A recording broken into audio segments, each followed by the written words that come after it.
کەسێک کە ترسی خوا لە دڵیدا نەبێ کە تەنهایە سوودیش لە قورئان نابینێ، هەرچەندە بیخوێنێتەوە و گوێی بۆ بگرێ نابێتە هودا و نور و شیفا و ڕەحمە بۆی.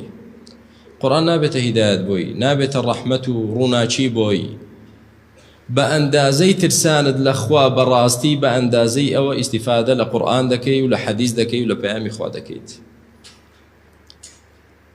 پەروەردگار نەک هەر بۆ قورئانەکەی ئێمە، بۆ هەموو پەیامەکانی خۆی ڕوونی کردوتەوە بە مەرجێک خەڵکی ئیستیفادەی لێ دەکەن کە لە کاتی تەنهاییاندا لە خوا ترس بن.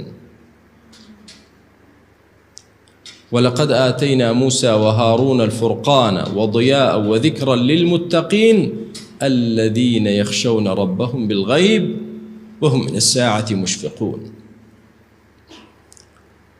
دفرمي إما پروردگار دفرمي إما تورات من بو موسى و هارون براينارد كفرقان بو جياكروي حقنا حق بو وهروها ضياء بو روناچی بو روشنکەرەوە بو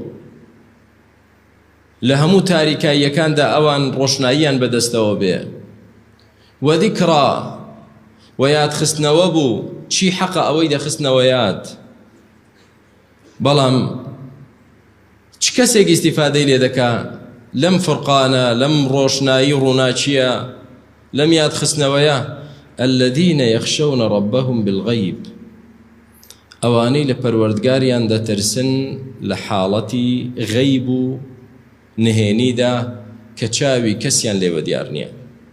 دیقەت دەیە برای من، ئەم دوو شتە چۆن بەیەکەوە بەستراوە. پەروەردگار پەیامی دەنێرێ بەڵام لەولاوە دەفەرمێ تەنها ئەوانە ئیستیفادەی لێ دەکەن کە لە خوا دەترسن. کەسێک لە خوا نەترسێ ئیستیفادەی لێ ناکات.